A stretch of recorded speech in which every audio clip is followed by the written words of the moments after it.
a fẹ́ fi yéra wa àbí ẹ̀kọ́ tá ń kọ́ nínú oṣù Ramadana yìí náà ni tó ní bá ṣe pẹ̀lú àìta bára wa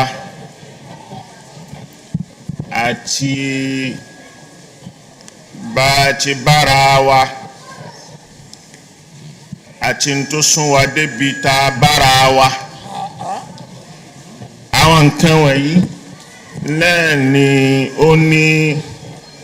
bá ṣe pẹ̀lú ẹ̀sìn ó sì ní bá ṣe pẹ̀lú àwùjọ tá a wà. ètò á jẹ́ ọ̀ranyàn lórí ẹlẹ́sìn náà ni ẹ̀sìn wá láti tún ayé ṣe ni iṣẹ́ ẹ̀sìn ni ẹ̀sìn ò wá láti bayé jẹ́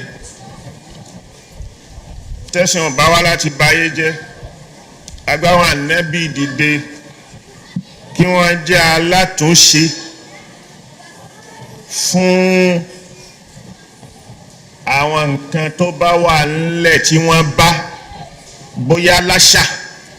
bóyá ní ìgbàgbọ́. Ànábì Muhammad sallallahu alayhi wa sallam òun ló sì dé gbẹ̀yìn. àwọn àṣà tó bá dáa Ànábì filẹ̀ lẹ́yìn tó bá lọ́dọ̀ àwọn jàhílì lọ́dọ̀ àwọn kèfèrí. èyí tó kù díẹ̀ ìyẹn ni pé àṣà yìí ó dáa ìlànà yìí ó dáa ó wá fi ilẹ̀ Ọlọ́run ní ó fi ilẹ̀ ó sì fi ẹ̀rí tẹ̀lé wípé èyí tẹ́ ṣe tó dáa yìí o èmi náà bá yín gbà bẹ́ẹ̀. èyí tí ó dáa nínú àṣà ó tún ṣe ó parẹ́. ẹni tọ́rọ̀ òye ni ó wí pé àbí tẹ́sìn òye ni ó sọ pé ńgbàtà ànábì dé ànábì ló wá gbé hajj dé rárá hajj ti wà látọjú ayé ànábì Ibrahim òun ni wà adin fi nnasi bil hajj yatuka rijalan wa ala kulli damirin yatina min kulli fajjin amiq liyashhadu منافع لهم وليذكروا اسم الله في أيام معدودات على ما رزقهم من بهيمة الأنعام. Ànábì dé k'Ànábì tó dé wọ́n bá bẹ́ẹ̀ wípé Hanafiya Ibrahim ni wọ́n sì ń tẹ̀lé wọ́n ń ṣẹbọ pẹ̀lú ẹ̀ wọ́n tẹ̀lé ìlànà yẹn gan pàtó bí ọjọ́ ṣe ń gùn sí ló ń yọ bọ́jọ́ ṣe ń gùn sí ló ń yọ débi pé tàwáàfù wọ́n ṣe Ànábì kan ló dé ló ṣẹ̀ṣẹ̀ gbé tàwáàfù dé sallallahu alayhi wa sallam wọ́n ń ṣe bẹ́ẹ̀ wọ́n ṣe l'Al-Qur'ani pé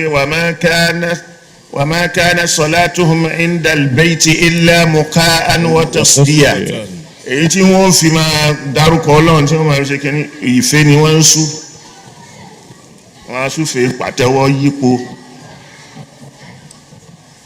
ọgbọ̀n èyí Ànábì dé ó tún ṣe pé bó ti wà kọ́ nìyẹn bó sì ṣe yẹ kó wà kọ́ ló wà mọ́mọ́ wá lápèjúwe ní ìbádà ruknun hamun ní hajj dé nínú Islam so mo mú yẹn wá bẹ́ẹ̀ Ànábì kan ló ṣẹ̀ṣẹ̀ dé ló mú òfin ẹgẹ́ olè lọ́wọ́ wá òfin ẹgẹ́ olè lọ́wọ́ ó ti wà láti jàhílì wọn pé olè ò dá ẹ sì gé lọ́wọ́ ẹni tó bá jalè Al-Qur'ani dé ṣẹ̀ríà dé ó sọpọ́ọ̀tì ẹ̀ ó fi rinlẹ̀. Wàlídù ọmọ Mùgírà lákọ́kọ́ inú ẹni tí wọ́n ṣe ṣẹ̀ríà àgéni lọ́wọ́ orí Walid ọmọ Mugira ni. So gbogbo àwọn nǹkan wọ̀nyí Islam dé kò wá láti abolish gbogbo nǹkan pátápátá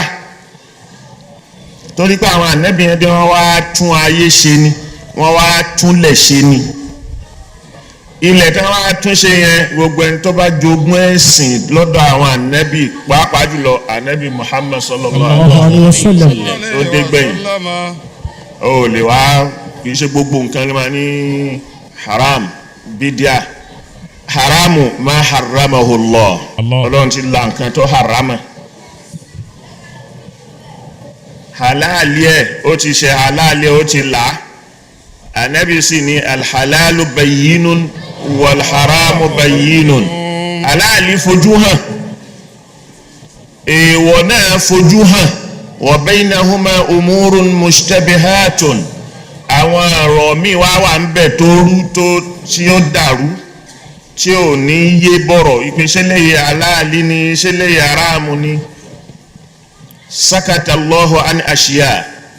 Ọlọ́run dákẹ́ lórí nǹkan míì rahmatan lakum fala tabasuha Allahu akbar. ẹ má wá díẹ̀